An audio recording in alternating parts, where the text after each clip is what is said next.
الحمد لله رب العالمين والصلاة والسلام على رسوله الأمين وعلى آله وصحبه أجمعين. أما بعد, الشيخ Mohammed ibn Abdul Wahhab rahimahullah ta'ala nous a dit précédemment, nous a prouvé dans le point précédent qu'Allah subhanahu wa ta'ala était unique dans ses actes.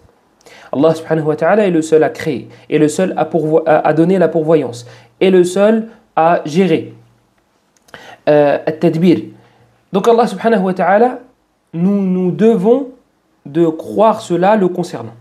C'est un devoir, c'est une obligation. Sauf que là, dans le deuxième point, on va passer à nous, en tant que créature. Concernant Allah. Donc le premier point, c'était concernant Allah subhanahu wa ta'ala lui-même. Ses actes à lui. Maintenant, nos actes à nous. Nos actes d'adoration. Nous devons de l'unifier subhanahu wa ta'ala lorsque nous voulons diriger une adoration. Lorsque nous voulons faire une adoration, lorsque nous faisons une adoration, nous devons de les faire pour Allah subhanahu wa ta'ala. De la faire, l'adoration, ou de les faire, les adorations. Donc là, c'est ce qu'on appelle tawhid al-ibada. C'est le tawhid, c'est le fait d'unifier Allah subhanahu wa ta'ala dans nos actes à lui. Et dans nos actes à nous, pardon. Et quand on dit unifier Allah, Allah est déjà unique. Mais dans notre façon d'adorer, nous allons l'unifier dans le qasd, dans ce qu'on va vouloir faire. Et l'auteur, rahimahullah ta'ala, nous rapproche la chose d'une très bonne manière. Il dit الثانية أن الله لا يرضى أن يشرك معه أحد في عبادته لا ملك مقرب ولا نبي مرسل. Il nous dit qu'Allah subhanahu wa ta'ala n'agrée pas, n'accepte pas qu'on associe quelque chose à lui. Et regardez là, qu'est-ce qu'il dit? La malakun muqarrab wa la nabiyyun mursal. Il dit, il n'accepte pas qu'on lui associe quelque chose, que ce soit un ange rapproché, ou bien un messager, ou bien un prophète envoyé. Alayhimus salatu wassalam. Pourquoi il a précisé qu'Allah subhanahu wa ta'ala, même ces deux positions-là, ces deux types, ces deux catégories de créatures, même ceux-là, on n'accepte pas l'adoration, on n'accepte pas l'adoration les concernant. On n'accepte pas d'adorer Allah et d'adorer ses anges ou ses prophètes. Parce que ce sont les plus importants. Ce sont les plus importants. Yani, si je n'ai pas le droit d'adorer un ange qui ne commet pas de péché, qui est fort, qui est puissant, qui fait qu'adorer Allah matin, midi et soir. Alors que dire d'adorer un djinn? Que dire sur le fait d'adorer un djinn? Si j'ai pas le droit d'adorer celui-là là, qui est beaucoup plus complet que celui-là, min babi aoula. En premier lieu, celui-là, je ne pourrais pas. Si je ne peux pas adorer un ange, je ne peux pas adorer une table. Ça paraît ridicule, hein, l'exemple de la table. Mais il y a des gens qui adorent des vaches. Il y a des gens qui adorent des vaches. Il y a des gens qui adorent des arbres. Et demandez à Allah de vous préserver. Parce qu'il n'y a que lui qui peut vous préserver. Votre raison, votre intelligence, votre statut, votre poste ne vous préservera pas de ce péché-là. D'accord? Et c'est pour cela qu'Ibrahim alayhi salam a demandé à Allah de l'écarter, lui ainsi que sa descendance, de l'adoration des statues. Il n'a pas dit, mais non, mais c'est abusé, jamais je tomberai dedans, je suis un prophète. Mes enfants sont des prophètes. Non, Harry. Non. Comme il disait Ibrahim ibn Adham concernant la dua d'Ibrahim. وَمَنْ يَأْمَنُ الْبَلَاءَ بَعْدَكَ يَا إِبْرَاهِيم. Et qui peut se sentir après Ibrahim à l'abri de cette tentation, de cette épreuve? وَجُنُوبَنِي وَبَنِيَ نَعْبُدَ الْأَصْنَامِ. Et écarte-moi, mets-moi à l'opposé de l'adoration des statues. Donc les anges, si eux ne méritent pas l'adoration en dehors d'Allah, que dire des autres? Les anges, ce sont des créatures. Juste là, je peux m'arrêter et dire que ça prouve qu'ils ne méritent pas l'adoration. Mais rajoute d'autres points. Allah subhanahu wa ta'ala nous dit les concernant dans le Coran, يَخَافُونَ رَبَّهُم مِّن فَوْقِهِمْ وَيَفْعَلُونَ مَا يُؤْمَرُونَ. Ils craignent leur Seigneur. Les anges craignent leur Seigneur. Moi, je vais adorer quelqu'un qui a peur. Certes, c'est noble de craindre Allah, c'est noble d'avoir peur d'Allah subhanahu wa ta'ala, mais je ne peux pas t'adorer. Pourquoi ne pas adorer celui dont tu as peur? Celui que tu crains. Et pourquoi je ne vais pas l'adorer lui directement? Puisque toi, tu crains quelqu'un d'autre. je vais directement aller à la source. Je vais directement aller adorer Allah subhanahu wa ta'ala. Et Allah nous dit qu'ils ne peuvent pas intercéder s'ils n'ont pas l'autorisation d'Allah subhanahu wa ta'ala. Je vais directement me diriger vers celui vers qui tu te diriges si tu veux demander quelque chose. Pourquoi je vais passer par toi? Avec tout le respect qu'on doit aux anges, on ne peut pas leur donner ce rang et ce statut. Donc les anges, on a fini avec le fait qu'on ne puisse pas les adorer. Et puis regardez dans le hadith, dans le Bukhari Muslim, quand Allah subhanahu wa ta'ala révèle quelque chose, ils s'évanouissent. قالوا ماذا قال ربكم قالوا الحق وهو العلي الكبير. Ils disent à Jibril, qu'est-ce que notre Seigneur a dit? قال الحق وهو العلي الكبير. قالوا ماذا قال ربكم قالوا الحق وهو العلي الكبير. قالوا. Je dis قال précédemment. Donc si ils s'évanouissent ou par crainte ou par peur, pourquoi je ne vais pas directement me diriger vers celui dont ils ont peur? Il est accessible. وَإِذَا سَأَلَكَ عِبَادِي عَنِّي فَإِنِّي قَرِيبٌ. Et lorsque mes esclaves te demandent à mon sujet, alors je suis proche. Il a même enlevé le qul pour bien te faire comprendre qu'il était très proche. Alors pourquoi je vais passer par les anges? Si eux doivent demander l'autorisation à Allah avant de faire quoi que ce soit, je vais directement demander. Tu imagines, tu as un grand frère. Tu vas lui demander est-ce que je peux sortir? Il va te dire ouais, mais de toute façon, je te dise oui ou je te dise non, il faut demander à maman et papa. Ça sert à quoi que je demande à mon frère? Ça sert à quoi que je lui demande? Je vais directement aller voir papa et maman. Je peux sortir? Oui ou non? Voilà. Hada, il me dit oui ou il me dit non, ça ne changera rien. Il sera obligé de passer par papa et maman. Walillahi al-mathalul a'la. Et à Allah appartient les plus beaux exemples. C'est juste pour rapprocher l'image. Donc Allah subhanahu wa ta'ala nous dit qu'ils ont peur de lui subhanahu wa ta'ala. Je ne peux pas les adorer. Ils ne créent pas, ce sont des créatures. Je ne peux pas les adorer. Ils passent par Allah lorsqu'ils veulent faire quelque chose. Je ne peux pas les adorer. Ce ne sont pas les caractéristiques d'un Seigneur. Voilà pourquoi Ibrahim alayhi salam, lorsqu'il a appelé son père au tawhid, il lui a dit Ya abati, lima ta'budu ma la yasma' wa la yubsir wa la yughni 'anka shay'a. Oh mon père, pourquoi tu adores quelque chose qui n'entend pas, qui ne voit pas et qui ne t'est d'aucune utilité? Parce que là, c'est logique qu'on ne puisse pas adorer quelqu'un qui n'a pas ces caractéristiques. Le fait d'entendre, le fait de voir, le fait d'être utile. Pourquoi je vais l'adorer? Et cerise sur le gâteau, je suis mieux que celui que tu adores. Je suis plus utile que celui que tu adores. C'est une statue. Je lui mets une claque, il tombe et il se casse. Il ne peut pas mettre de claque. Il ne peut pas mettre de claque. Et c'est le message qu'a voulu faire passer Ibrahim alayhi salam. Il les a cassés. Il les a cassés. Est-ce que les statues lui ont fait quelque chose? Non. Est-ce que lui a pu faire quelque chose aux statues? Oui. Et regardez dans Sunan al-Darimi, au tout début, Darimi rahimahullah ta'ala rapporte un hadith assez drôle, effrayant. Effrayant parce que la bassesse à laquelle elle peut descendre les humains, certains humains, et drôle d'un autre côté parce que ils avaient peur de statues. Ils avaient peur de statues. Mais je vous ai dit, c'est pas une histoire de aql, ce n'est pas une histoire de raison ou d'intelligence ou de beauté ou de lignée ou de tawfiqun min Allah. C'est une guidée de la part d'Allah. Il guide ceux qu'il aime vers le droit chemin. Point, ça s'arrête là. Il n'y a pas de tes descendants de Fulan ibn Fulan. Et on va parler justement des prophètes. Il a dit à la suite, l'auteur, et celui qui veut un peu plus de détails, retourne au Kitab Tawhid, au livre Kitab Tawhid, du chapitre 14 au chapitre 17. Magnifique. Vraiment, vous allez vous régaler. On commence par Adam alayhi salam. Adam, un de ses enfants a tué un autre.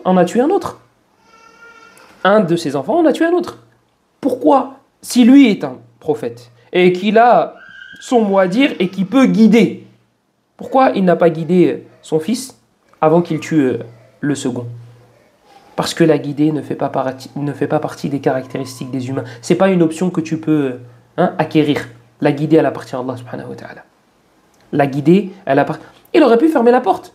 Et son fils, qui a été du coup le meurtrier, n'aurait pas eu tous ses péchés. Parce que le prophète sallallahu alayhi wa sallam nous dit dans Sahih, Ma min nafsin tuqtalu dhulman illa kana ala ibni Adam al-awwal kiflun min damiha. Li'annahu kana awwala man sanna al-qatl. Il n'y a pas une âme qui est tuée injustement sans que le fils de Adam, le premier meurtrier, ait une part du péché. Tu t'imagines? Mais Adam, s'il avait la guidée entre ses mains, bah, il aurait fermé la porte. Et il ne peut pas. Alayhi salatu wassalam. Taïb Nuh alayhi salam. Alayhi salatu wassalam. Nuh, il aurait pu guider son fils. Il aurait pu faire en sorte... Non, il ne peut pas. Ce n'est pas dans ses fonctionnalités. Ce n'est pas dans ses fonctions. Ce n'est pas dans ses options. Il ne peut pas. Donc, فَكَانَ مِنَ الْمُغْرَقِينَ. Il a fini englouti. Son propre fils. Son propre fils. On continue. Isa alayhi salam. إِن تُعَذِّبْهُمْ فَإِنَّهُمْ عِبَادُكَ. Si tu les châties, ce sont tes esclaves. Mais tu peux pas guider, toi? Tu peux pas empêcher que le châtiment arrive? Tu peux pas leur pardonner comme tu veux, ya Isa? Non. Parce que ce n'est qu'un esclave. Ce n'est qu'un être humain. Ça s'arrête là. Lui, il peut guider dans le sens où il peut montrer le chemin. Il peut montrer la guidée. Mais forcer les gens à être guidés, ça, ce n'est pas possible. Ce n'est pas dans ses fonctionnalités. Donc, Adam, il ne l'a pas, cette fonctionnalité. Nuh, il ne l'a pas. Isa ne l'a pas. Ibrahim, alayhi salatu wassalam jami'an. Ibrahim, alayhi salam, il n'a pas pu guider son père. Il verra même entrer en enfer. Et Allah subhanahu wa ta'ala, c'est venu dans le hadith qu'il n'allait pas l'humilier. C'est venu dans un verset et ça a été expliqué dans un hadith. Donc, son père va entrer en enfer. Mais s'il avait pu le guider, bah, il ne serait pas entré en enfer. Taïb Muhammad. Donc là, on a les meilleurs. Là, on a les meilleurs. Adam ne fait pas partie des 5 meilleurs, mais c'est un prophète. Nuh fait partie de Ulul Azm. Isa fait partie de Ulul Azm. Ibrahim fait partie de Ulul Azm. C'est pour ça que j'ai choisi cela dans mes exemples. J'ai voulu choisir les meilleurs des prophètes. Et là, on a le meilleur des meilleurs. Muhammad. Sallallahu alayhi wa alihi wa sallam. Vous connaissez tous l'histoire de son oncle Abu Talib. Elle est dans Sahihain. Son oncle commençait à mourir. Il n'avait pas encore vu les anges qui allaient récupérer son âme. Mais il n'allait pas tarder à mourir. Ya am, qul la ilaha illallah. Kalimatan ashhadu laka biha indallah. Il dit à son oncle, oh mon oncle, ya am, dis la ilaha illallah. C'est une parole via laquelle je vais attester pour toi. Dans une autre version, je vais intercéder en ta faveur si tu la prononces. Et il ne l'a pas prononcé. Et il est mort, mécréant. Est-ce que le prophète voulait que Abu Talib meure mécréant? Non. Est-ce que Abu Talib est mort mécréant? Oui. Donc, résultat des courses, Muhammad sallallahu alayhi wa sallam ne peut pas guider qui il aime. Et c'est ce qu'il a dit explicitement, Allah subhanahu wa ta'ala. Innaka la tahdi man ahbabt. Tu ne guides pas ceux que tu aimes. Voilà. Al-amru yarji'u ila Allah subhanahu wa ta'ala. L'affaire revient à Allah subhanahu wa ta'ala. Bal lillahi al-amr. Bal lillahi al-amru jami'a. À Allah subhanahu wa ta'ala revient l'affaire entièrement. On n'a aucune part là-dedans. Comme je vous ai dit, on ne pourra jamais débloquer cette fonctionnalité. Tu ne pourras jamais. Si les anges ne l'ont pas, si les meilleurs des prophètes ne l'ont pas, que dire de nous? Et ça, normalement, ça devrait nous pousser vers une chose. Les du'a. Les invocations. Parce que ça sous-entend quoi? Qu'on a tous besoin du thabat, du raffermissement de la part d'Allah. وَلَوْلَا أَن ثَبَّتْنَاكَ لَقَدْ كِدْتَ تَرْكَنُ إِلَيْهِمْ شَيْئًا قَلِيلًا. Muhammad sallallahu alayhi wa sallam, il en avait besoin. Mais que dire de toi et moi? Pourquoi ça a été légiféré 17 fois par jour? Minimum. Ihdina as-sirat al-mustaqim. Guide-nous sur le droit chemin. Yani, laisse-nous sur ce droit chemin. Si on y est déjà, bah laisse-nous dessus. Parce qu'on a besoin de ton aide. Pourquoi dans le hadith d'Anas, dans le hadith de Salama, le prophète sallallahu alayhi wa sallam répétait beaucoup Ya muqallib al-qulub. Oh toi qui détourne les cœurs. Maintiens, raffermis le mien qui tourne les cœurs. Raffermis le mien, maintiens le mien sur la guidée, sur la vérité. Dans la version de Moussalama, la personne qui est venue la voir lui dit quelle est la dua que le prophète faisait le plus. Il lui dit Ya muqallib al-qulub thabit qalbi ala dinik. Elle lui a dit c'était celle-là. Mais il le disait. Oui, mais quand même, tu ne sais pas. Peut-être que tu as fait un péché qui a mis Allah en colère et qui, là je ne parle pas de Mohammed, hein, je parle de vous et moi, et qui va te coûter la guidée. Parce que la guidée c'est un cadeau. La guidée Allah il te l'a donnée comme ça dans le sens où tu ne l'as pas mérité, tu n'as pas fait quelque chose, tu n'as pas un lien avec quelqu'un ou avec quelque chose, donc Allah te l'a donné. C'est une grâce de la part d'Allah. C'est un cadeau de la part d'Allah. Donc tu te dois de le remercier. Si tu fais des péchés matin, midi et soir, et tu ne t'en repens pas, qu'est-ce que tu fais toi quand quelqu'un te désobéit matin, midi et soir? Tu le mets bien, tu lui donnes et tu lui donnes et tu lui donnes, il te remercie jamais, et il fait que de désobéir. Qu'est-ce que tu lui fais toi à ce genre de personne ou à ce genre de personnage? Voilà pourquoi nous devons, premièrement, d'être reconnaissants, deuxièmement, de demander pardon lorsque nous glissons. Parce que ce cadeau-là, à tout moment, il peut nous être retiré. Il peut nous être retiré à tout moment. Je vous l'ai dit et je vous l'ai répété et je vous le répète. Ce n'est pas une histoire d'intelligence. Ce n'est pas une histoire de beauté ou de descendance ou de lignée. C'est une grâce de la part d'Allah. Point final. Nas'alullah min fadlih. Donc Muhammad sallallahu alayhi wa sallam n'a pas la guidée. Il ne peut pas guider ceux qu'il aime. Dans le Bukhari, le prophète sallallahu alayhi wa sallam a dit aux personnes les plus proches: Ishtaru anfusakum, la ughni ankum min Allahi shay'a. Je ne vous serai d'aucune utilité devant Allah. Yani, si vous ne faites pas d'actes, si vous ne faites pas d'action, si vous ne croyez pas en Allah et en son prophète, je ne pourrai rien faire pour vous. Il l'a dit à sa tante, il l'a dit à son oncle Al-Abbas, il l'a dit à sa fille Fatima. Ya Fatima bint Muhammad, salini min mali ma shi'ti la ughni anki min Allahi shay'a. Demande-moi ce que tu veux de mes biens. Mais sache une chose, devant Allah, je ne te serai d'aucune utilité. Yani, si tu ne fais pas d'acte toi-même, si tu ne fais pas d'action toi-même, si tu ne crois pas en Allah et au jour dernier. Donc voilà le deuxième point que l'auteur a cité, rahimahullah ta'ala, c'est le fait qu'Allah subhanahu wa ta'ala est le seul qui mérite l'adoration. Et en vrai, il est en lien avec le premier. Celui qui crée, c'est celui qui mérite l'adoration. Celui qui pourvoit, c'est celui qui mérite l'adoration. Le premier engendre le deuxième. Le premier, point qu'on a vu dans le cours précédent, engendre ce point-là. Et l'auteur, de toute façon, va revenir sur ce point-là de manière explicite, que celui qui crée, c'est lui qui mérite l'adoration. Et il va nous citer une preuve. Et là, l'auteur, pour argumenter le point qu'il nous a cité, il nous dit وَالدَّلِيلُ قَوْلُهُ تَعَالَى وَأَنَّ الْمَسَاجِدَ لِلَّهِ فَلَا تَدْعُوا مَعَ اللَّهِ أَحَدًا. Donc al-masajid, dans une des explications, c'est mosquée. Dans une autre explication, c'est quelque chose d'autre. Muhim, on va éviter de rentrer dans plus de détails que ça, parce qu'on rentre déjà plus ou moins dans les détails, alors que c'est quelque chose que je ne voulais pas trop faire. Mais on parle de tawhid. Et l'ijmal la yanfa. Le fait d'être trop vaste, trop bref dans ce genre de sujet, ça risque d'être néfaste. C'est un sujet dont on a besoin. C'est un sujet... C'est la chose qu'on a de plus cher. Notre aqidah, notre croyance. Et malheureusement, aujourd'hui, on trouve des personnes qui s'affilient à l'imama, kadhiban wa zoura, de manière mensongère.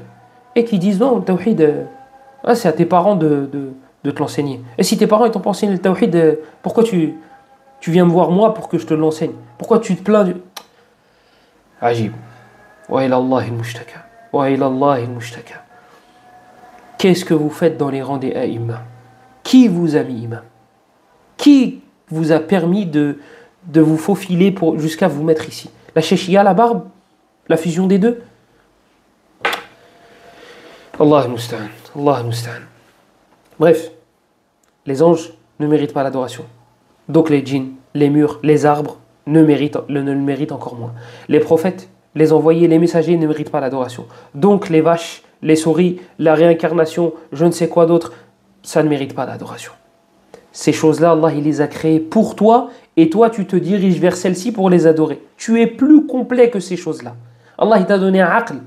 Allah il t'a fait honneur. Allah il a mis à ton service ces choses-là. Les animaux, c'est pour que tu les manges. Ou pour monter dessus, c'est pour t'en servir. Et toi tu les sers. Allah subhanahu wa ta'ala nous dit Huwa alladhi khalaqa lakum ma fil ardi jami'a. C'est pour vous qu'il a mis sur terre, qu'il a créé les choses. Huwa alladhi khalaqa lakum ma fil ardi jami'a. C'est lui qui a créé pour vous ce qu'il y a sur la terre. Wa man jahila shay'an وَمَنْ جَهِلَ قِيمَةَ سِلْعَةٍ بَاعَهَا بِبَخْسٍ. Celui qui ne connaît pas la valeur d'une chose, d'une marchandise, eh bien il la vendra à un vil prix. Moi je ne sais pas combien, bon c'est des stylos à 2 euros, mais bon, c'est pas grave. Je ne sais pas combien ce stylo coûte. Imaginons, il coûte 10 000 euros. Que 10 000. Moi je ne connais pas sa valeur. Et je te le vends et tu me dis, ouais, tu veux le vendre combien, Elias? Bah vas-y, tu me donnerais combien? 1 euro? Il y a presque plus d'encre en plus. Hein? Toi t'es gentil, tu me dis 1,50 €. Alors que tu sais très bien qu'il coûte 10 000 euros. Qu'est-ce qui m'a poussé à le vendre à un vil prix? Mon ignorance concernant la réalité de ce stylo. En fait, c'est un stylo qui a été fait en je ne sais quoi d'autre, et c'est Charlemagne qui a écrit avec, et, bref, on s'en fiche. Tu as compris le message. Eh bien là, lorsqu'on dirige l'adoration vers autre qu'Allah, c'est qu'on ne connaît pas premièrement la réalité de la chose qu'on a adorée, et c'est qu'on ne connaît pas la réalité de celui qu'on a délaissé. On ne connaît, et c'est pour cela que c'est la plus grande des injustices, puisqu'on met quelque chose en dehors de sa place qu'elle mérite. C'est la plus grande injustice. Et puis, rien ne peut justifier le fait d'adorer autre qu'Allah. Et c'est pour ça que c'est une injustice, et que c'est l'injustice la plus grave et la plus immense. هذا والله أعلم وصلى الله وسلم وبارك على نبينا محمد وعلى آله وصحبه أجمعين والحمد لله رب العالمين.